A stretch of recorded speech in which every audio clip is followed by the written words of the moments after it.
exaltado, o Rei exaltado no céu, eu louvarei. Ele exaltado, pra sempre exaltado, seu nome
vai sempre reinar. Terra e céus glorificam seu santo nome. Ele é exaltado, o Rei exaltado no céu para sempre. E ele é exaltado, o Rei exaltado nos céus para sempre. Ele é exaltado, o Rei exaltado no céu.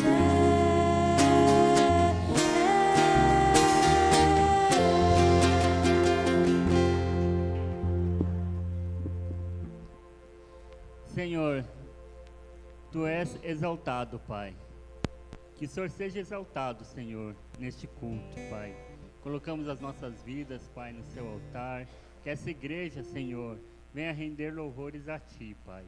Pai, colocamos nossas vidas, Senhor, para o Teu serviço, Pai. Colocamos nossas vidas, Senhor, para o Teu agir. Fala, Senhor, através da Tua palavra neste culto. Fala, Senhor, através dos louvores. Fala, Senhor, por cada vida aqui, Pai. Sabemos que não viemos aqui, Pai, somente para receber também, mas nós viemos, Senhor, para Te entregar. Que possamos entregar nosso louvor, nossa adoração, que possamos entregar nossa vida a Ti, Pai. Pai, entregamos, Senhor, cada vida que está aqui, Pai, para que o Senhor possa falar com cada um, para que o Senhor possa receber de cada um, Pai. Pai, abençoa aqueles que estão vindo, abençoa, Senhor, nossas famílias, que nós possamos aqui, Pai, estarmos orientados, Pai, a pensar somente em Ti, Pai. Que possamos estar, Pai, com nossas mentes, Pai, preocupados em Ti. Que outras coisas que estão lá fora, Pai, sabemos que o Senhor cuida de todas as coisas, Pai. Que não haja nenhuma preocupação, Pai, que possa atrapalhar o Teu povo que está aqui. Louvado seja o Teu nome, Pai, em nome de Jesus. Amém. Amém. Os irmãos podem se assentar.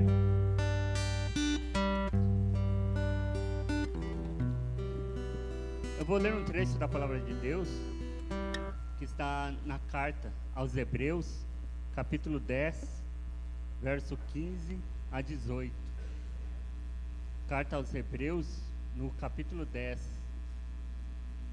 Eu vou ler do verso 15 ao 18, mas já aviso que os irmãos podem deixar a Bíblia marcada, que nós continuaremos em outro momento também nesse texto. Hebreus 15, 14, 15 em diante diz assim: e disto nos dá testemunho também o Espírito Santo, porque após ter dito, esta é a aliança que farei com eles. Depois daqueles dias, diz o Senhor, imprimirei as minhas leis no coração deles, e as escreverei sobre a sua mente. E acrescenta: também dos seus pecados e das suas iniquidades jamais me lembrarei. Amém. Nesse texto, primeiro ele lembra algo que já foi dito através do profeta Jeremias, e algo que a Bíblia reforça em outros pontos, que através de Cristo e desejo do Senhor para nós, era que a lei do Senhor, ela não ficasse só ali na pedra, aqueles 10 mandamentos que foram escritos por Deus, guardados na Arca da Aliança, mas é que eles fossem vividos, que eles fossem aprendidos realmente. E aqui quando ele coloca, olha, que imprimirei as minhas leis no coração deles, ele está falando, olha, a lei não é para ficar lá só escrita, daí você cumpre, como muitas vezes nós temos que cumprir leis no nosso país, mas sem nenhum amor, apenas porque somos obrigados a cumprir. Mas ali no coração deles, inclusive porque o próprio Senhor Jesus, ele acabou resumindo a própria lei em 2 ordenanças, que na verdade são amor. Amar a Deus sobre todas as coisas e amar ao próximo como a nós mesmos. Ou seja, aquela lei que era impressa na pedra, que parecia, somente cumpra, que a gente que talvez tenha só cumprido porque se sentia obrigado a isso, o Senhor falou, não, eu vou imprimir no coração, no amor. E isso Jesus trouxe para nós, amar a Deus e amar o nosso próximo como a nós mesmos. E a escreverei sobre a sua mente. Não é a lei para ficar lá guardada num local, como às vezes aquele livro que está numa biblioteca empoeirado, mas é para estar na sua mente, na nossa vida, para que nós não nos esqueçamos daquilo que o Senhor traz para nós. Mas o Espírito ainda ele coloca outras coisas aqui nesse texto. Ele não somente traz a lei, a ordenança do Senhor, mas numa forma de amor, uma coisa para nossas vidas, mas ele fala, olha, dos seus pecados e das suas iniquidades jamais me lembrarei. Porque aquele que é perdoado pelo Senhor, o Senhor não fica mais cobrando ele. Às vezes nós nos cobramos, às vezes nós cobramos outros. Ele fez isso. Quando? Lá em 1980 e tanto, aquela pessoa fez isso. A gente que às vezes fica com esse pensamento. Mas o Senhor e o Espírito Santo nos atesta a isso.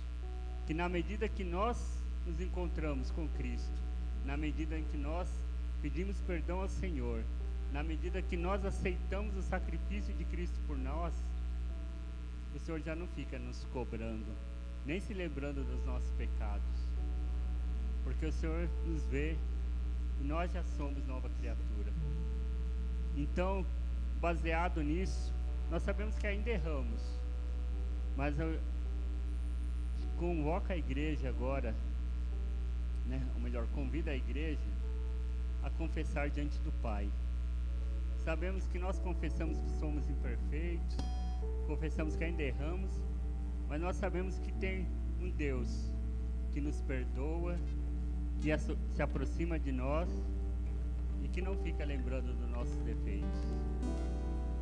Vamos confessar diante do Pai.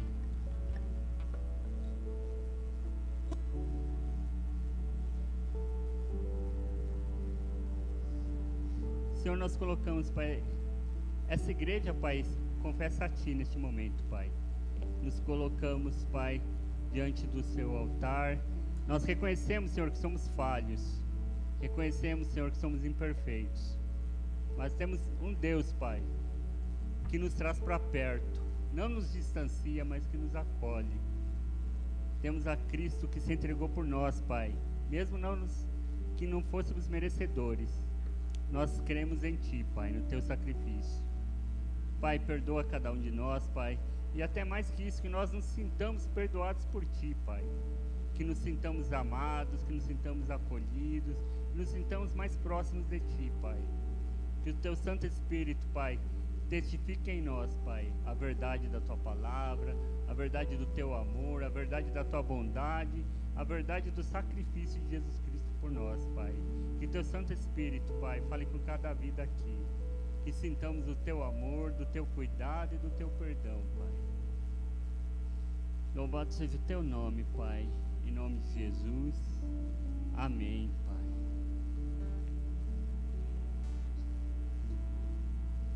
Eu convido a igreja, né, nesse mesmo texto, nós vamos continuar aqui no capítulo 10 da carta aos Hebreus, agora do verso 19 ao 25.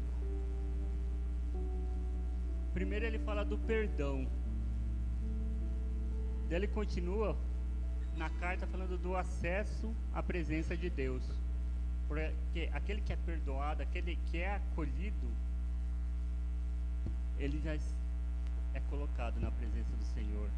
Então 19 diz assim: portanto, meus irmãos, tendo ousadia para entrar no santuário, pelo sangue de Jesus, pelo novo e vivo caminho que Ele nos abriu por meio do véu, isto é, pela sua carne, e tendo um grande sacerdote sobre a casa de Deus, aproximemo-nos com um coração sincero, em plena certeza de fé, tendo o coração purificado de má consciência e o corpo lavado com água pura.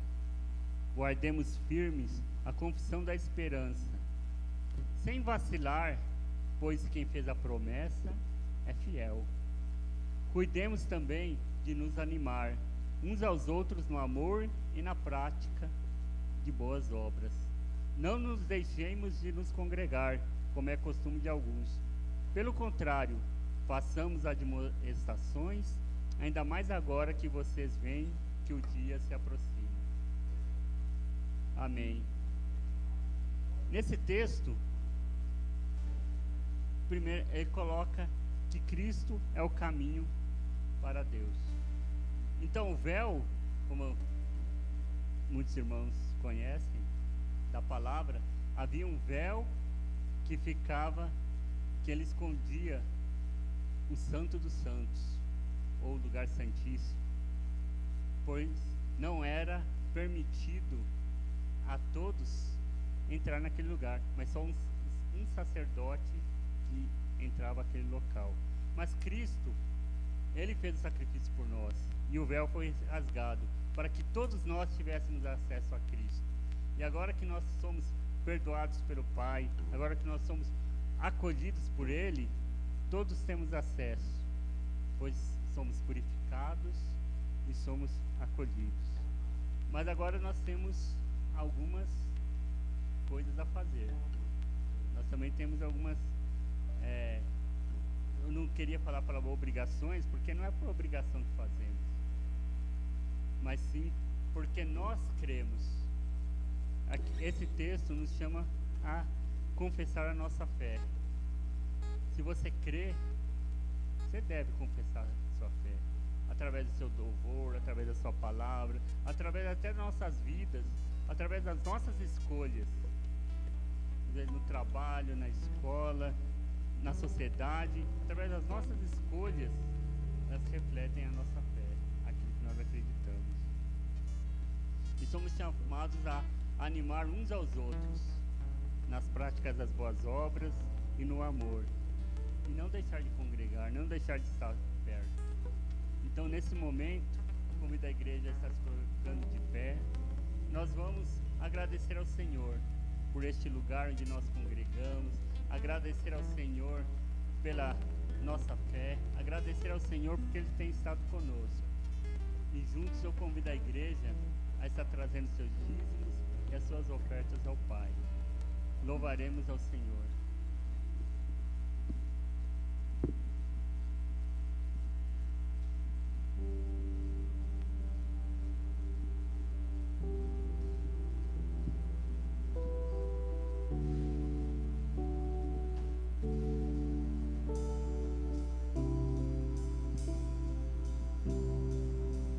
Nada novo achei pra dizer então, como expressar minha gratidão.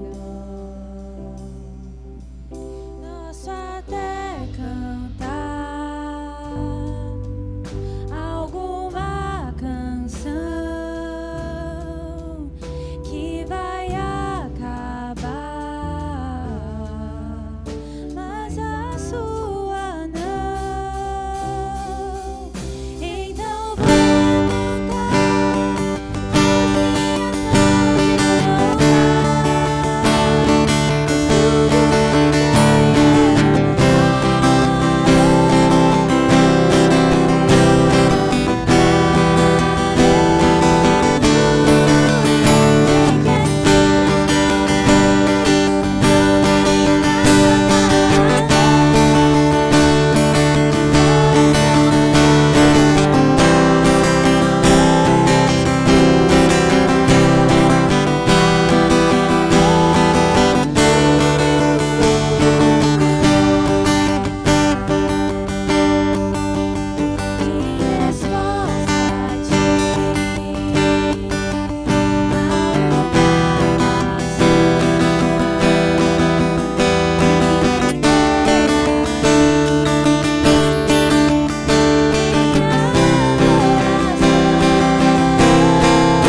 Amém, Senhor.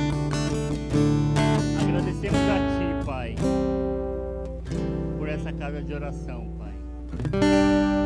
Mas que essa igreja, Pai, possa ser um conforto para aqueles que necessitam de conforto, Pai. Que essa casa possa ser uma casa que possa trazer alegria àqueles que necessitam de alegria, Pai. Que essa casa possa trazer fé àqueles que necessitam de fé. Que essa casa, Pai, possa trazer da Tua palavra, Pai, para aqueles que necessitam de um caminho. Que essa casa, Pai, possa trazer mantimentos àqueles que necessitam de alimento, Pai. Pai, que essa casa possa trazer cuidado, Pai, para aqueles que necessitam, Pai, do Teu amor e do Teu cuidado. Que essa casa possa trazer amor, Pai, para aqueles que necessitam de amor. Que essa casa, Pai, possa trazer o Teu cuidado e a Tua salvação, Pai, para aqueles que necessitam da Tua salvação, Pai. Pai, que essa casa possa agradar a Ti, Pai, não somente em palavras, mas também em ações, Pai. Pai, que essa casa possa refletir o Teu reino, Pai. Louvamos o Teu nome, Pai, porque neste lugar o Senhor tem cuidado de nós, Pai. Pai, pedimos a Tua bênção, a Tua proteção sobre o pastor, sobre os líderes dessa igreja, Pai, que eles possam cuidar deste lugar e do Teu rebanho, Pai. Pai, que o Teu cuidado seja sempre conosco, Pai. Nós nos entregamos, Pai, a Ti. Mais do que valores, Pai, nós entregamos nossas vidas, Pai, porque sabemos que o Senhor tem cuidado de nós e o Senhor nos amou primeiro, Pai. Louvado seja o Teu nome, Pai, em nome de Jesus. Amém, Pai. Louvado seja o nome do Senhor. Continuaremos louvando ao Senhor. Amém. A paz da igreja novamente. Vocês estão bem? Mesmo? Glória a Deus. Essa semana eu vi um vídeo de uma pessoa, de um pastor chamado Fábio, e ele dizia especificamente assim: eu detesto quando as pessoas dizem eu vou assistir um culto. Por que será que ele detesta essa frase? E ele explicou que nós não assistimos um culto porque nós prestamos a ele, a Deus. Quando o Harrison disse que o véu foi rasgado, é porque nós nos tornamos sacerdotes e Jesus é o sumo sacerdote. Nós agora prestamos culto a Ele, vamos diretamente a Jesus com o nosso corpo, a nossa mente, com tudo que nós somos, glorificamos a Ele e Ele leva a nossa adoração a Deus. Que você saiba que você não está aqui para assistir nada, você está aqui para participar de um momento, para prestar algo a Deus, porque o Senhor não quer que nós estamos aqui por entretenimento, mas Ele quer que nós entreguemos o nosso coração a Ele, mesmo que em palavras, em gestos, em canções. Amém?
Feridos de alma são curados.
em espírito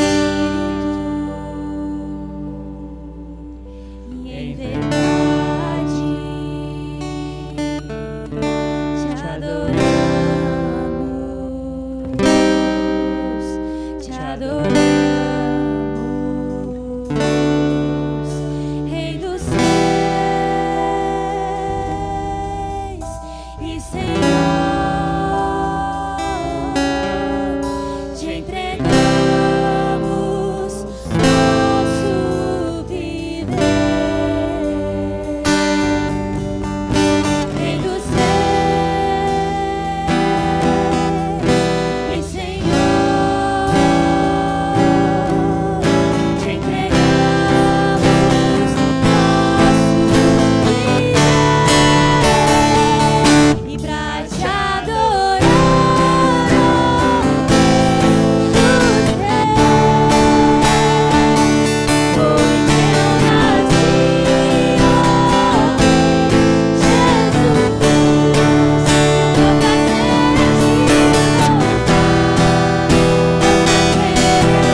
Foi que eu nasci, ó Rei Jesus.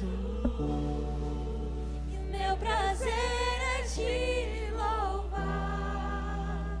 Meu prazer é estar nos átrios do Senhor. Meu prazer é viver na casa de Deus, onde flui o amor, pra te adorar, ó Rei dos Reis. Foi que eu nasci, ó Rei Jesus. Meu prazer é te louvar, meu prazer é estar nos átrios do Senhor. Meu prazer é viver na casa de Deus, onde flui o amor.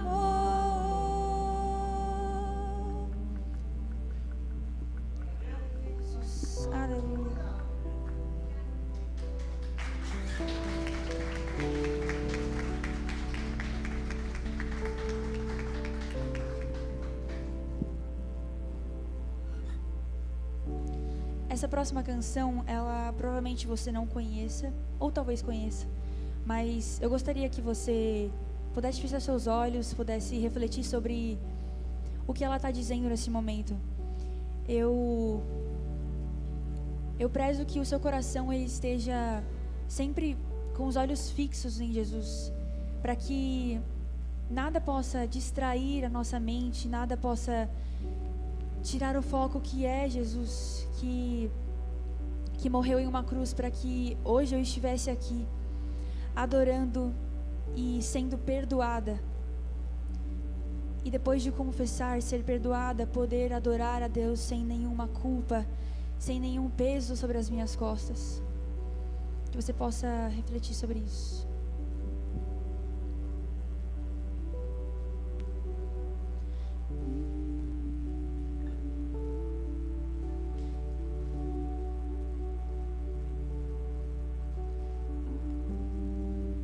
Voltemos ao início, voltemos ao princípio, onde tudo era simples, onde tudo era belo.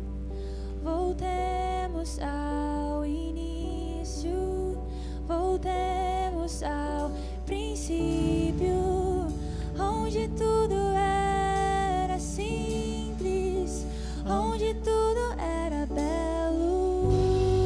Onde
Obrigada, Jesus.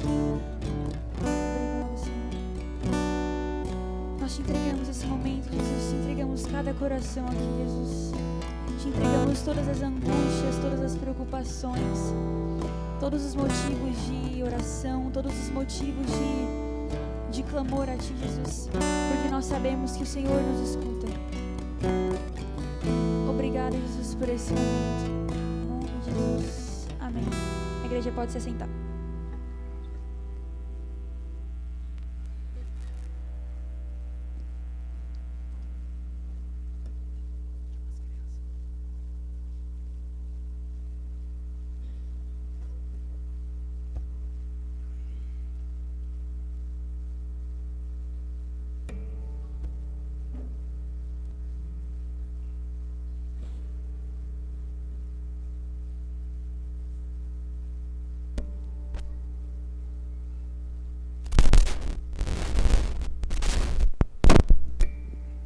Graça e paz do Senhor, boa noite. A gente tem criança hoje? Então queria chamar ela aqui na frente. Quem que é a professora delas hoje? Jana, vem cá também, Jana. Bom que a Jana é pequenininha, ela passa também no túnel, dá certinho. Tá precisando.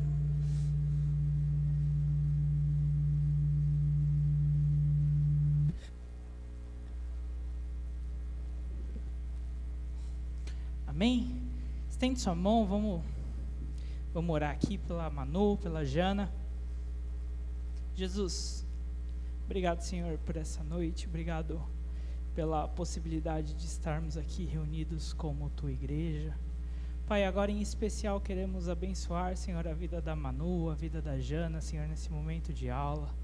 Pai, em nome de Jesus, que nós sabemos que o Senhor é quem faz nascer as sementes que são jogadas no nosso coração ao longo dos anos, Pai. Que nessa noite o Senhor derrame sementes preciosas, Senhor, sobre a vida da Manu, Pai.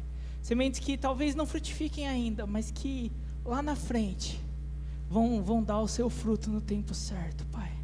Pai, em nome de Jesus, que o Senhor conserve, Senhor, a alegria, Senhor, que o Senhor conserve, Senhor, a graça, Pai, sobre a vida delas. Pai, em nome de Jesus, abençoa as outras crianças que hoje não tiveram a oportunidade de estar aqui, mas que fazem parte, Senhor, da nossa família, Pai. Em nome de Jesus, que a sua presença alcance, Senhor, os corações delas, onde elas estiverem, para a honra e glória do seu nome, Pai. Em nome de Jesus, amém.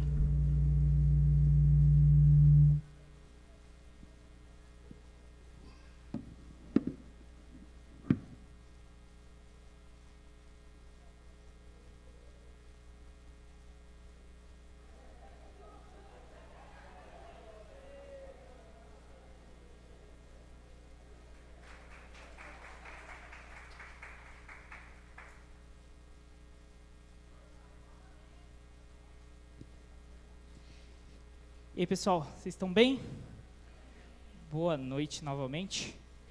Hoje tive o privilégio de estar aqui, né? O pastor está de férias e é sempre um motivo de muita alegria estar aqui e poder compartilhar a palavra de Jesus, uma palavra tão maravilhosa.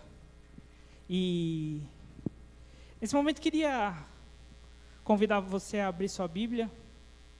A gente vai ler Tessalonicenses. Então, alguém sabe onde está Tessalonicenses? Vocês lembram? 1 Tessalonicenses, já ficou uma dica. Vem antes de 2 Tessalonicenses.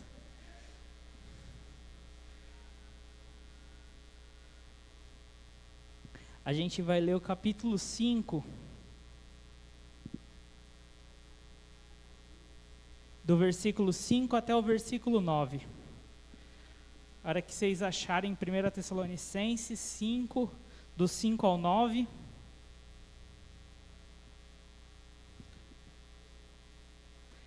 Todo mundo achou? Amém? Alguns desistiram, vão pelo telão mesmo. Mas eu confio em vocês, insiste um pouquinho, acha aí na Bíblia. Vou dar mais uma dica. Tá antes de Colossenses, para quem não achou, tá? E o texto vai falar assim, 1 Tessalonicenses 5, do 5 ao 9 vai dizer assim: porque todos vocês são filhos da luz e do dia, não pertencem à escuridão e à noite. Portanto, fiquem atentos, não durmam com os outros, permaneçam atentos e sóbrios. À noite as pessoas dormem, os bêbados se embriagam, mas nós que vivemos na luz, devemos ser sóbrios, protegidos pela armadura da fé e do amor, usando o capacete da esperança da salvação. Porque Deus decidiu nos salvar por meio do nosso Senhor Jesus Cristo, em vez de derramar sua ira sobre nós. Vamos ler aqui até o 11, tá? Cristo morreu por todos nós, para que quer sejamos despertos, quer dormindo. Vivamos com Ele para sempre. Portanto, animem e edifiquem uns aos outros como têm feito. Amém? Amém. Não sei, a minha cabeça com certeza vai funcionar um pouquinho diferente da de vocês, porque quando eu paro para escrever a mensagem, eu vou lembrar mais do que eu falei, do que provavelmente vocês vão lembrar. Mas, das 2 últimas vezes que eu tive a oportunidade de estar aqui, eu lembro que eu trouxe uma temática central que era cartas para nós. E aí, na primeira carta que eu tive a oportunidade de falar, eu falei sobre Tiago e falei sobre a fé. Na segunda carta, eu falei em Colossenses sobre o amor.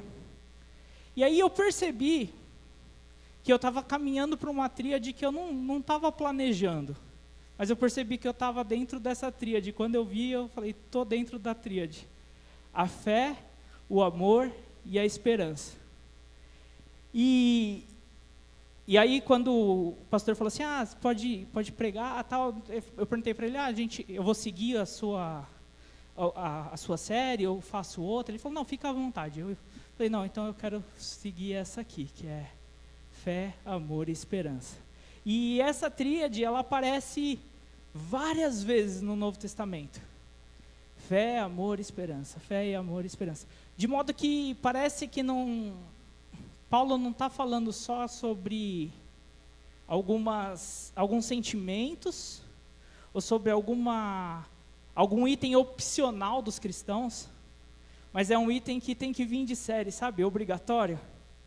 A fé, a esperança e o amor, eles são itens, são características que devem moldar toda a nossa vida cristã.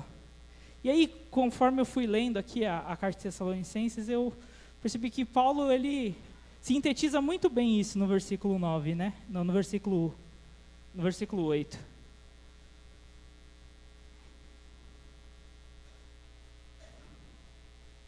Mas nós que vivemos na luz devemos ser sóbrios, protegidos pela armadura da fé e do amor, usando o capacete da esperança da salvação. E nessa noite é um pouquinho disso que eu queria falar, sobre esperança. Uma palavra tão comum, mas ao mesmo tempo tão difícil, tão desafiadora. E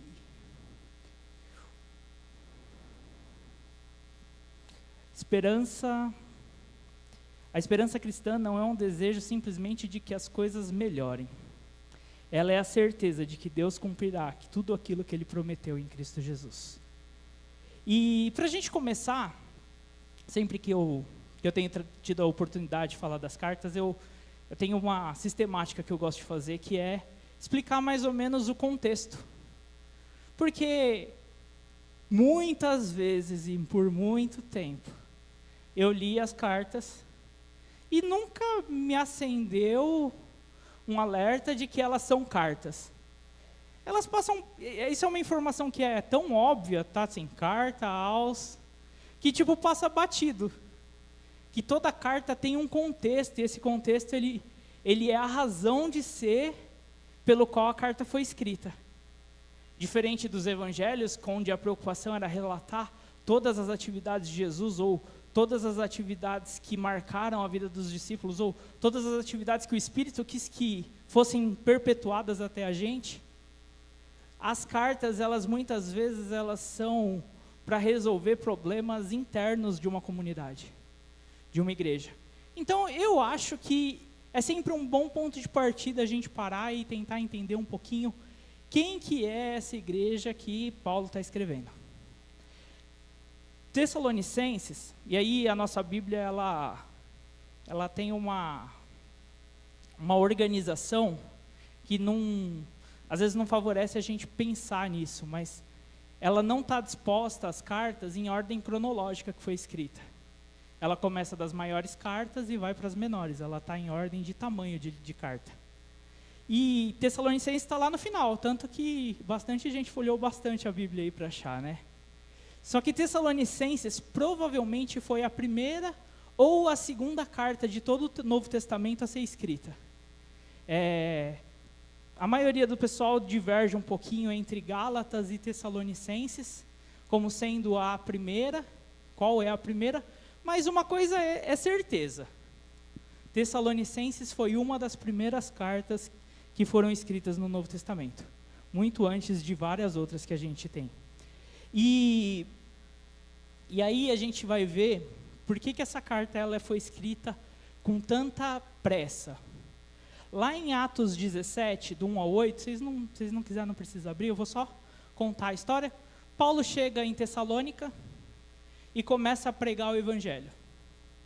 Só que, à medida que ele chega para pregar, a Bíblia vai falar que o Espírito de Deus se manifesta com poder e muitas pessoas se convertem. Só que Paulo tinha um método de ser, né? Então ele chegava, ele ia até a sinagoga, e aí Atos vai falar que ele foi 3 semanas, 3 sábados na sinagoga, e toda vez que ele falava, alguém tem alguma coisa para falar? Paulo levantava a mão e falava, disso aí que vocês estão falando, está falando a respeito de Jesus. Todos os Paulo falava, não. E aí muitas pessoas, muitos judeus e muitos gentios começaram a crer em Jesus a partir da pregação de Paulo. Só que Paulo lá encontrou também uma forte oposição. Algumas pessoas lá na sinagoga não ficaram felizes com Paulo anunciando Jesus. E aí eles chegaram e foram até o magistrado. Tessalônica é uma comunidade que fica lá na Grécia, né? Então não está dentro do território de Israel. Mas eles foram lá no magistrado de Roma, dos romanos, e falaram, tem um homem aí chamado Paulo, que ele está falando que os judeus têm um outro rei, e esse rei chama Jesus. A gente não tem nada a ver com isso. E aí começou uma perseguição. Foi a primeira perseguição que aparece assim fora do ambiente assim dos judeus em si perseguindo, né? Aqui o Império Romano começa a perseguir também. E Paulo precisa sair rápido. Ele não consegue ficar o tempo que ele tinha planejado para ficar. Então Paulo precisa sair, e hoje a gente tem a Bíblia, a gente tem um monte de livro, a gente tem um monte de vídeo no YouTube, e ainda assim a gente fica em dúvida sobre algumas coisas que são essenciais na nossa fé. Imagina nessa comunidade onde ainda não existia a Bíblia. Que nem eu falei, essa carta aqui foi escrita antes dos evangelhos. Não existia nem sequer o evangelho escrito. Então Paulo se sente a necessidade de continuar os seus ensinos a partir de cartas. E eu vou falar que talvez essa seja a grande bênção do evangelho. Porque se Paulo tivesse ficado lá 3 anos, 4 anos, 5 anos, e nunca tivesse mandado uma carta para Tessalonicenses, sabe quem não ia conhecer o que a gente acabou de ler? A gente. Isso mostra como Deus age de maneiras que a gente não consegue entender. Mas Ele age e Ele nunca perde o controle da história. Não tem nada no controle da história que simbolize sequer um empate para Deus. Deus sempre é vitorioso. Nenhum plano dele é frustrado. E ele manifesta a bondade dele, mesmo em meio às dores, mesmo em meio às guerras, mesmo em meio às lutas. Então a gente hoje é abençoado porque um dia Paulo foi perseguido. A gente hoje é abençoado porque um dia Paulo não teve a oportunidade de falar tudo que ele queria falar para os tessalonicenses presencialmente. Mas pouco tempo depois que Paulo saiu, a igreja começa a passar por perseguições. E durante essas perseguições, alguns irmãos morrem. E isso levanta uma dúvida, um problema de ordem máxima na existência. E agora, o que vai acontecer? Porque a primeira geração da igreja acreditava que Jesus estava às portas de vir. E a qualquer momento Jesus ia aparecer. Então, quando eles começam a encarar pessoas dentro da sua comunidade que agora morreram, fala, mas e agora, se Jesus vir? Essas pessoas que morreram vão estar salvas? Não vão estar salvas? E aí a gente vai ter 1 Tessalonicenses 4, onde Paulo vai dar as diretrizes da esperança da ressurreição. E Paulo vai falar sobre como Jesus vai vir e vai encontrar os seus, quer eles vivos, quer eles mortos, porque Jesus é o Senhor de toda a realidade. Jesus é o Senhor de tudo. E ele faz uma alusão ao jeito como o imperador chegava nas cidades. O imperador chegava nas cidades e na frente do imperador vinha alguém tocando uma trombeta, falando, o César está chegando. E aí o povo saía para fazer uma passeata e receber César. E aí a gente vai ver Tessalonicenses 4 falando exatamente isso. Vai ter uma trombeta que vai anunciar com voz de arcanjo, o rei está chegando. E aí os que já se foram vão se encontrar com Jesus, e os que ainda não se foram, que guardam vivos essa esperança, vão se encontrar com Jesus. E em meio a tudo isso, Paulo escreve justamente para responder essa angústia. E a resposta dele não é sobre a especulação de um futuro melhor, ou a ou a fala de um futuro sem perseguição.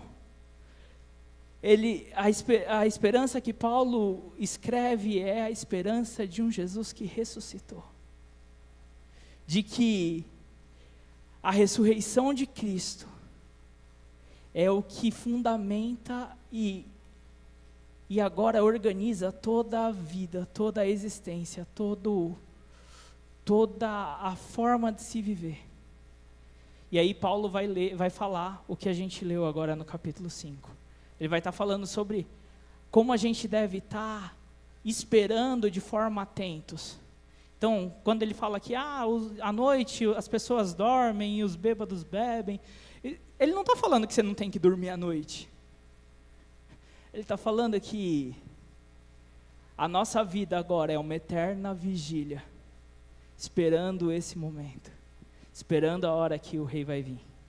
E diante de tudo isso que a gente leu, a gente chega no texto base, que é o capítulo 8, onde ele fala sobre se revestir da armadura, da fé e do amor, e do capacete da esperança. E aí eu achei muito interessante, de verdade eu achei muito interessante a ideia de Paulo usar o capacete como esperança, e não é a única vez. Vocês devem lembrar de, se eu não me engano, Efésios, que vai falar sobre a armadura de Deus, e entre outras coisas, Paulo vai falar sobre a esperança como capacete novamente. Paulo vai sintetizando as ideias, ele vai melhorando os jeitos de falar, ele vai construindo melhores analogias, mas a verdade e o cerne está aqui. A esperança precisa ser o nosso capacete. E entre todas as peças da armadura, o capacete ele tem uma função muito importante, que é proteger a cabeça, isso. O capacete ele tem essa função de proteger a cabeça. E então, de certa forma, a gente pode entender que Paulo está falando que a melhor defesa para a nossa mente, em momentos de guerra, porque é o que a gente vive, é a esperança. E aí, eu não vou nem arriscar falar o grego, não é isso que eu quero falar. Mas enquanto eu estava pesquisando sobre a palavra esperança, eu usei um dicionário lá da Bíblia que ele me trouxe a ideia de esperança como expectativa. E aí eu fiquei pensando como expectativa é um termo neutro. A gente pode ter expectativas boas ou ruins. Expectativa é o que a gente espera do futuro. E aí, se a gente espera alguma coisa boa do futuro, a gente tem esperança. Só que se a gente espera alguma coisa ruim do futuro, o que a gente tem? Decepção ou medo, né? Se uma criança ouve o pai falar assim, quando chegar em casa nós conversa, a expectativa que essa criança tem, provavelmente não é de coisa boa. Acabei de pegar seu boletim na escola, quando chegar em casa a gente se conversa. Poucas vezes vai ser, nossa filho, parabéns, você tirou tudo nota boa. Comigo nunca foi. Só tirou nota boa, só notão. Não, era ali, o aluno da média. Mas a expectativa, ela é neutra. Só que ela diverge para dois caminhos. Se a gente espera alguma coisa boa, a gente cria no nosso coração e cria na nossa cabeça a esperança. E se a gente espera alguma coisa ruim, ela se transforma em medo. Isso me fez pensar como que as duas realidades estão sempre diante da gente. Quando a gente olha para uma situação, seja ela no presente ou seja ela no futuro, nós precisamos escolher qual a expectativa que a gente vai criar. Uma expectativa de esperança ou uma expectativa de medo. Sabe por quê? Porque muitas vezes a gente olha para a vida esperando o pior. Muitas vezes a gente olha para a vida esperando que o desastre vai acontecer. E pior ainda, inúmeras vezes a gente olha para Deus esperando de Deus o pior. A gente olha para Deus e fala assim, poxa, mas eu estou tão errado. Eu sou tão medíocre. Que a única coisa que pode vir de Deus é um castigo. A gente olha para Deus e acha que porque a gente não cumpre todas a cartilha do que a gente acha que devia ser, Deus está o tempo inteiro irritado com a gente. Deus está o tempo inteiro zangado com a gente. E quando Paulo escreve, ele fala assim, vistam o capacete da expectativa e seja o que Deus quiser. Não. Vista o capacete da esperança e finge que vai dar bem. Não. Ele fala, vistam o capacete da esperança da salvação. Vistam o capacete da esperança da salvação. E por que da salvação? Porque Deus já revelou qual é a sua vontade para aqueles que estão em Cristo. Os versículos 9 e 11 vão dizer, porque Deus decidiu nos salvar por meio do nosso Senhor Jesus Cristo. Em vez de derramar sobre nós a ira, Cristo morreu por nós, quer que estejamos despertos, quer estejamos dormindo. Viveremos com Ele para sempre. Portanto, animem-se e edifiquem uns aos outros, como vocês já têm feito. Paulo não está dizendo para a gente simplesmente ter pensamentos positivos a respeito do futuro. Ele não está falando para a gente simplesmente esperar numa esperança cega. Ele está falando para a gente proteger a nossa cabeça com a esperança daquilo que Deus já fez. Porque Cristo já morreu por nós. Cristo já morreu para nos salvar. E é por isso que a esperança tem o poder de proteger a nossa mente. Porque ela nos faz lembrar todos os dias que o futuro não é definido pelo medo. Não é definido pelo pior que a gente pode esperar. Não é definido pelo mais difícil que as situações estão. Não é definido nem sequer por mim. Mas o futuro é definido pelo que Cristo já fez por nós. A nossa esperança não está em imaginar que tudo vai dar certo. A nossa esperança não é simplesmente uma imaginação, ela é a certeza de que Deus decidiu nos salvar em Cristo Jesus. A igreja de Tessalonicenses continuou sendo perseguida. Os primeiros cristãos continuaram morrendo. Outra geração de igreja se levantou e continuou morrendo. Mas nada disso mudou o que Deus fez por nós em Cristo Jesus. Ontem eu tive a oportunidade de estar numa igreja e o pastor falou por muitas vezes uma coisa e isso ficou martelando na minha cabeça. E enquanto eu escrevia, algumas coisas foram eco disso. A gente precisa ter a certeza que Deus não está bravo com a gente. Porque a ira que a gente merecia de Deus, Ele cerrou em Jesus Cristo na cruz. Jesus carregou a ira que a gente merecia de Deus. E aí eu olho para mim e vejo todas as razões pelas quais Deus tem para estar nervoso e irado comigo, zangado comigo. Porque eu sou teimoso, porque eu sou desobediente, porque eu sou preguiçoso, porque eu sou folgado. Por qualquer coisa que passar na sua cabeça. A ira por causa disso já foi crucificada em Jesus.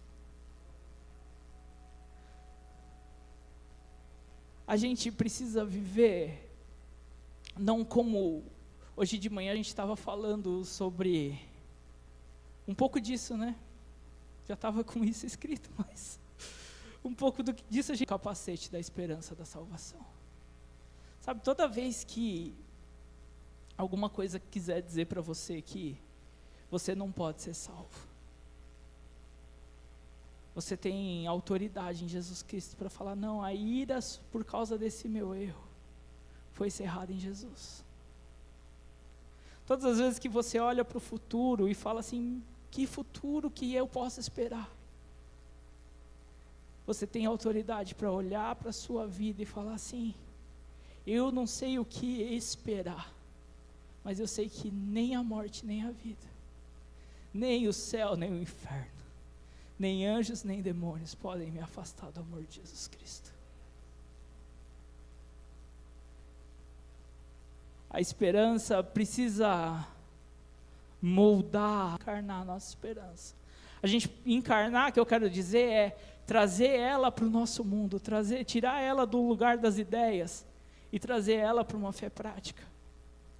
E Paulo parece que fala um pouco disso também, que a esperança precisa mudar o nosso jeito de pensar. Ao longo do texto, Paulo deixa claro que a esperança não é um sentimento passivo. Não é fechar os olhos para a realidade e fingir que está tudo bem. A esperança é continuar olhando para Deus, mesmo quando a realidade não é boa. É saber que apesar das circunstâncias ruins, Deus continua sendo bom. E uma coisa que me chamou muita atenção quando eu estava pensando o que falar hoje, foi que Paulo continua, né? O texto não termina onde a gente parou de ler. Ele segue, né? E para frente, ali no versículo 14, Paulo vai falar sobre como as pessoas aperfeiçoadas pela esperança, ou os esperançosos devem viver.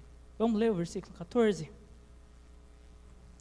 Irmãos, pedimos que advirtam os indisciplinados, encorajem os desanimados, ajudem os fracos, sejam pacientes com todos. Aí, parece que não está falando de esperança, né? Eu tive que quebrar a cabeça para achar a esperança aqui. Mas uma luz me acendeu quando eu parei para pensar que advertir os indisciplinados é uma atitude de quem tem esperança. Porque as pessoas que não têm esperança olham para as pessoas e falam, essa pessoa não tem mais jeito. Agora, se eu olho para alguém e falo assim, eu preciso advertir ela, é porque eu creio que Deus ainda pode fazer algo, que Deus ainda pode mudar a vida dessa pessoa, que Deus ainda continua transformando vidas. Encorajar os desanimados também é uma atitude de esperança. Afinal, se nós estivermos dominados pelo desânimo, em vez de encorajar os desanimados, desencorajaremos os corajosos. Sabe, olhar para alguém que está desanimado e falar assim: pode ter fé, que Jesus continua sendo bom. Pode ter fé que Jesus continua estando com você. Pode ter fé que, apesar dos seus problemas, Jesus está do seu lado. É um grito de esperança no mundo desesperançado. Porque a gente não consegue encontrar esperança em lugar nenhum. Ninguém pode garantir para a gente alguma coisa, ninguém pode te garantir sequer que você vai sair da igreja, atravessar a rua e chegar do outro lado. Ninguém pode trazer esperança para você. E você não tem o poder de levar a esperança para ninguém, se essa esperança não for a esperança daquilo que Cristo já fez, daquilo que Cristo faz, daquilo que Cristo fará, porque Ele é quem tem poder para qualquer coisa. Ajudar os fracos também é uma atitude de esperança, porque acreditamos que a fraqueza de hoje não precisa definir a história de ninguém. Afinal, Deus continua mudando a história. Deus continua se manifestando e mudando a vida das pessoas. Ser paciente com todos também é esperança, porque a paciência nasce quando entendemos que Deus ainda não terminou a obra que Ele começou na vida de alguém. E se Ele ainda não desistiu, a gente também não pode desistir. No fim das contas, todas essas atitudes revelam que alguém que acredita em Deus, que alguém que tem esperança, ainda acredita que Deus está agindo. Quando Paulo fala sobre esperança, ele não está dizendo que devemos esperar um carro melhor, um emprego melhor, uma vida mais confortável. Ele está falando de algo muito maior. A esperança da salvação precisa, e ela muda a maneira como a gente enxerga o mundo. Ela muda a maneira como a gente enxerga Deus, e ela muda a maneira como nós devemos enxergar as pessoas. Não dá para a gente falar que a gente tem esperança se toda hora a gente é os fracos, os desanimados e os medrosos. A gente precisa começar a ser os fortalecedores, os encorajadores, encorajadores,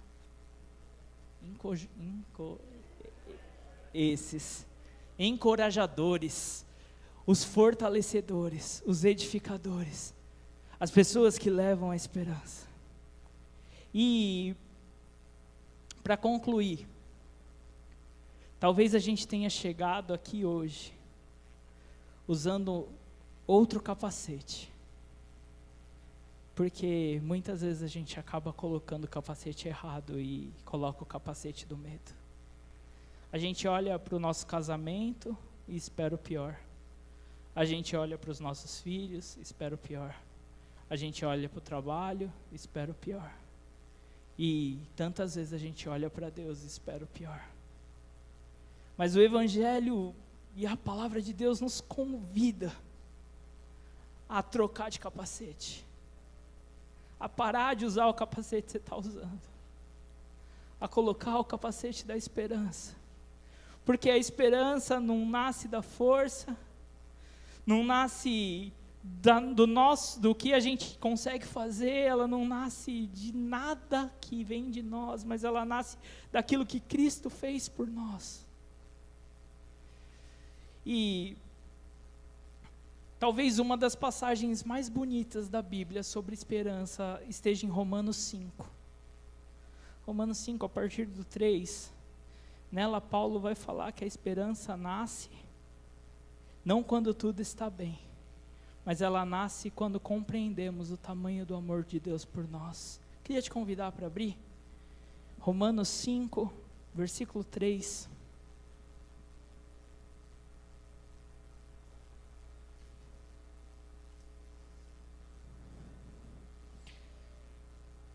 Também nos alegramos na dificuldade e nas provações, pois sabemos que elas contribuem para desenvolvermos a esperança. para desenvolvermos a perseverança. E a perseverança produz o caráter aprovado. E o caráter aprovado fortalece a nossa esperança. E essa esperança não nos decepcionará, pois sabemos quanto Deus nos ama, uma vez que Ele deu o Espírito Santo para encher o nosso coração com seu amor. Quando estávamos completamente desamparados, Cristo veio na hora certa e morreu por nós pecadores. É pouco provável que alguém morresse por um justo, embora talvez alguém se dispusesse a morrer por uma pessoa boa. Mas Deus nos prova o seu grande amor ao enviar Cristo para morrer por nós, quando nós ainda éramos pecadores. Uma vez que fomos declarados justos por seu sangue, certamente seremos salvos da sua ira por meio dele. Pois quando ainda éramos inimigos de Deus, nosso relacionamento com ele foi restaurado pela morte de seu Filho. Agora já estamos reconciliados, certamente seremos salvos por sua vida. Agora, portanto, podemos nos alegrar em Deus, em quem fomos reconciliados por meio do nosso Senhor Jesus Cristo.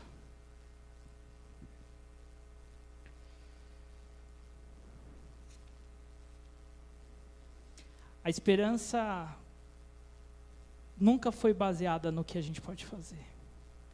Ela precisa estar firmada em Jesus. A nossa esperança, tanto quanto a nossa fé, precisam estar baseadas e inspiradas e alicerçadas em Jesus. A esperança cristã não é aceitar que acreditar que amanhã vai ser fácil, mas é entender que acontecendo o que acontecer, do jeito que aconteceu amanhã, Cristo continua sendo Senhor, continuará cumprindo suas promessas e continua conduzindo a história. É por isso que a gente pode dormir em paz, é por isso que a gente levanta de manhã, é por isso que a gente continua caminhando. Talvez saindo daqui hoje, os problemas continuem exatamente os mesmos. Talvez o casamento ainda precise de restauração, os filhos ainda tragam preocupações, os trabalhos talvez continuem difíceis. As lutas talvez não desapareçam de uma hora para outra. Mas uma coisa precisa de ser diferente. Nós precisamos sair daqui usando um outro capacete. A gente não pode mais viver usando o capacete do medo. A gente precisa colocar o capacete da salvação. A expectativa de que Deus tem pensamentos de paz a nosso respeito. A expectativa de que Deus tem um futuro de paz a nosso respeito. Quem foi alcançado por essa esperança não pode guardar simplesmente para si, mas precisa viver de uma forma que outras pessoas também encontrem esperança. A esperança que Deus colocou em nós nunca foi feita para ficar presa dentro de nós. Ela foi feita para transbordar por nós. Porque o nosso futuro não está nas mãos do medo, mas nas mãos de Jesus Cristo. Tem uma música que a gente canta às vezes, que para mim é a maior música de esperança, que fala assim: porque Ele vive, eu posso crer no amanhã. Porque Ele vive, temor não há. E se tem uma coisa que eu sei, é que o meu Jesus está vivo. Que o meu Jesus que está vivo, que ressuscitou, me amou tanto, que Deus o enviou para morrer em meu lugar. Eu não sei, de verdade, eu sei que muitas vezes eu olho para Deus, e olho diante dos meus olhos, diante da minha ótica, e acho que tudo que eu mereço é um castigo, e talvez seja verdade. Mas Deus não está bravo comigo. Deus não está bravo com você. Ele não está nem sequer irritado com você, porque a ira dele, Ele cravou na cruz de Cristo. Ele só está esperando você tirar esse capacete do medo e colocar o capacete da certeza de que Ele fez isso por você, de que Ele quer te encontrar. Queria te convidar a fechar os seus olhos.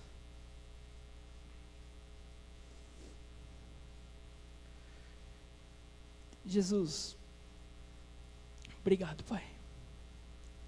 Obrigado, porque a minha esperança não precisa estar nas minhas mãos. Porque se minha esperança estivesse nas minhas mãos, eu precisaria estar desesperado, porque eu não teria esperança nenhuma. Mas a minha esperança tem que ser nascida da certeza de que o Senhor é bom, de que o Senhor continua sendo bom. A minha esperança precisa nascer dessa verdade, Pai.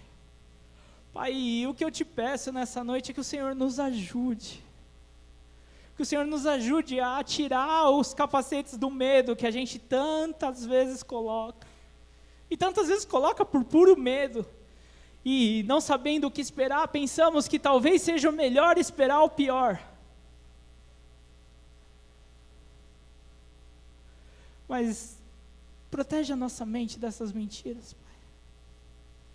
Protege essas nossas mentes de imaginar que a gente precisa esperar o pior, mas nos protege na verdade de que, ainda que o pior que a gente pode imaginar acontecer, ainda assim o Senhor não nos desampara, o Senhor não nos abandona, o Senhor não nos deixa de lado, o Senhor não nos exclui.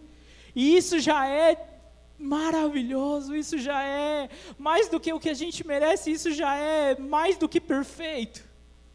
Saber que o Senhor não nos abandona nas nossas dificuldades, não nos abandona nas nossas provações, não nos abandona nas nossas fraquezas, mas desenvolve em nós a esperança da sua salvação em todas essas áreas, desenvolve em nós a esperança da salvação e aperfeiçoa o nosso caráter.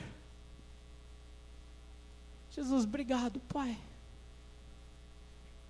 Obrigado. Obrigado pelo seu amor que não falha, pela sua bondade que não muda. Obrigado por estarmos aqui essa noite, obrigado pela sua palavra que ela alcance, Pai, os nossos corações, além do que as minhas palavras conseguem, além do que eu consigo expressar, além do que eu consigo falar, mas que a sua voz seja ouvida nos nossos corações, e ela sim estronde os nossos corações e coloque os nossos corações de joelho diante da tua palavra, diante da tua verdade, Pai. Em nome de Jesus. Amém. Amém. A gente está indo agora para o encerramento. Tem aviso? Pode vir. Eu queria aproveitar antes disso, e é um momento onde a igreja é convidada a ser embaixadores dessa esperança. Às vezes a gente fala assim, mas eu não sei o que eu vou falar, não vou ir porque eu não sei o que eu posso falar. Mas está lá e dar um abraço e falar que Jesus continua amando ela. Pode fazer toda a diferença para ela, para a família. Dar um abraço e falar que, apesar da dor e do choro, Jesus pode e quer consolar o coração deles. Que Jesus pode transbordar os desertos com misericórdia e com bondade. Então, que nós sejamos realmente embaixadores dessa esperança. Todos que tiverem disponibilidade, no grupo tem a questão dos horários, de como pode fazer, mas você que pode, não deixa de ir. Você que talvez não possa ficar o tempo inteiro, mas consegue dar uma passadinha, eu mesmo vou verificar se consigo dar uma passada ali na hora do almoço. Então, a gente que pode, ainda mais essa semana, uma semana complicada, o pastor acabou de chegar no destino de férias dele, não tem como ele voltar, mas a gente não está aqui para mostrar a cara do pastor, a gente está aqui para mostrar a cara da igreja e mostrar a cara de Jesus e mostrar o abraço de Jesus e o amor de Jesus. Amém? Amém. E que a gente realmente possa ver isso, né? É até interessante falar, o pastor não está aqui, mas a igreja está. Nesse período, é até interessante a gente também lembrar que, enquanto o pastor está lá tendo esse momento de férias, e com certeza essa notícia vai chegar a ele vai estar orando ali por essa questão, que a gente perceba que nesse tempo a gente possa ser igreja sem precisar correr toda hora para o pastor, né? Vamos deixar ele ter o momento de férias dele. Vamos ter esse momento para ele, ali dele estar realmente se fortalecendo, porque pode ter certeza, ele também precisa, assim como nós, recarregar as suas baterias, recarregar a sua pilha, né? Mas nós podemos realmente chegar e mostrar o amor de Cristo em toda e qualquer situação, inclusive nessa. Como foi dito sabiamente ali pelo Tiago, aquele que pode, você que pode, não deixe de ir. Esteja presente lá nesse momento, que é um momento importante na vida da Cleide. Vai ser lembrado pela Cleide o sofrimento da perda, mas o amor que for entregue ali para ela e para os familiares. Então, que a gente realmente possa estar ali, tá ligado? E que em nome de Jesus, né, nós possamos estar participando dos demais momentos que nós vamos ter na igreja, né? É importante a gente notar, o pastor está de férias, mas a igreja está de férias, a atividade da igreja continua, né? Vamos ter normalmente domingo que vem a nossa escola dominical, vamos ter normalmente o nosso culto à noite. O nosso culto de quarta-feira vai ser um pouquinho diferente, né? O momento da quarta-feira. Então nós vamos ficar simplesmente com o horário das 7 às 8, com um momento de oração depois, que vai ser inclusive o Tiago que vai estar dirigindo esse momento de estudo para a gente. Não vamos estar falando sobre Apocalipse, mas com certeza vai ser um momento importante aqui para aqueles que estiverem presentes. Lembra aí as abelhinhas, né? O pessoal da colmeia. Terça-feira, às 9 horas, tem um momento aí da colmeia, que você possa estar ali participando, entrando. Na verdade, não interessa quem vai estar fazendo, né? Vai ser a Silvana que vai estar fazendo, mas que você possa estar sempre, independente de quem. E até um recado aqui: você já participou desse momento, sendo você aquele que vai estar ajudando, ministrando ali aquela palavra que inclusive o pastor, ele já prepara durante a semana sempre? Todos que fizeram até agora, o pastor pegou e preparou o momento para tal. Ele saiu de férias e deixou pronto para o pessoal fazer, né? Então, você também possa se dispor a estar participando desse momento, se desafiando a estar ali, falando do que Deus tem feito na tua vida a respeito daquele texto que está sendo levadas ali para as abelhinhas, né? E aí vem um desafio. Os homens não têm sido abelhudo, né? Não têm feito nenhum encontro. A gente vai se desafiar a começar a fazer esses encontros, amém? A semana que vem, depois do culto, eu vou pedir para os homens me encontrarem aqui na frente, que a gente vai conversar sobre isso, amém? Da gente ter um momento também de encontro dos homens. Os homens não podem ficar para trás, tá bom? Então, Deus abençoe. A gente não vai ter a interpretação da bênção. Tem mais? Até tem um que eu estava esquecendo. O vinagre. Nós temos que trazer o vinagre aqui, 30 litros de vinagre, né? E eu não sei quantos foram trazidos, mas quantos você tiver possibilidade, traga.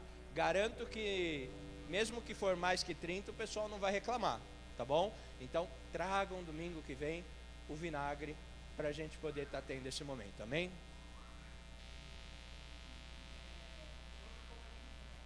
Como a gente não vai ter a bênção, queria te convidar a se levantar. A gente vai terminar cantando essa música que fala aqui: porque Ele vive, a gente pode crer no amanhã, porque Ele vive, já não tem mais temor.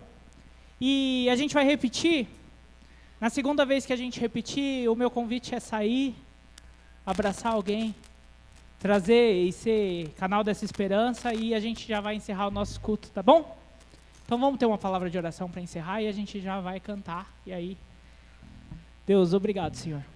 Obrigado porque nós pudemos estar aqui nessa noite. Obrigado porque é sempre um momento muito bom estar em família e estar ouvindo a sua voz e celebrando, Senhor, a comunhão, celebrando, Senhor, a graça que é estar sendo igreja, Pai. Pai, nos abençoa no decorrer da semana, alcança os nossos corações para a sua honra e para a sua glória, Pai. Em nome de Jesus. Amém.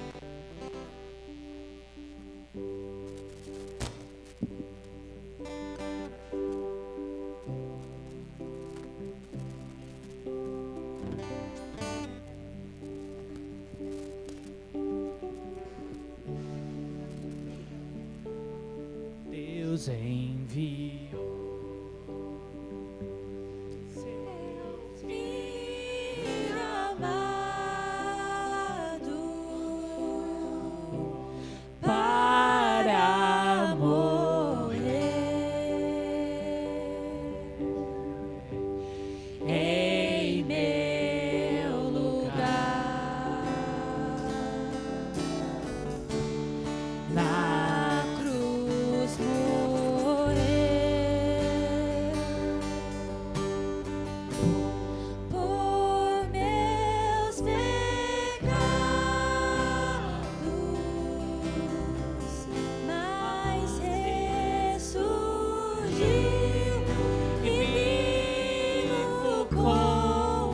o Pai está.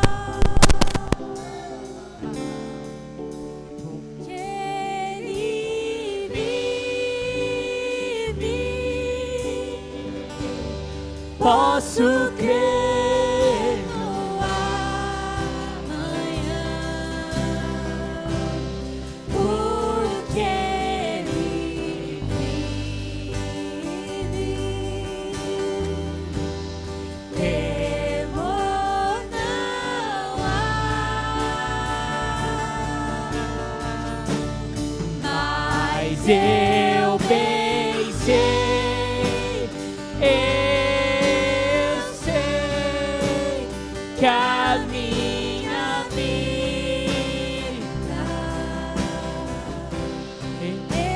está nas mãos do meu Jesus, que vivo está.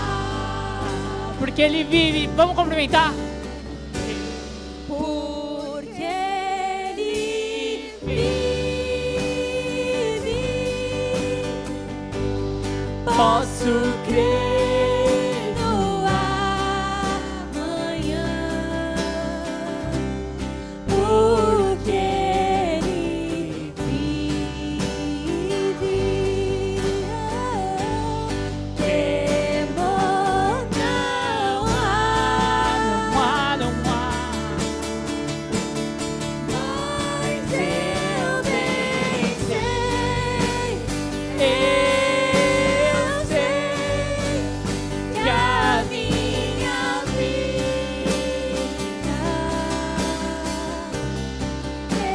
está nas mãos do meu Jesus, que vivo está.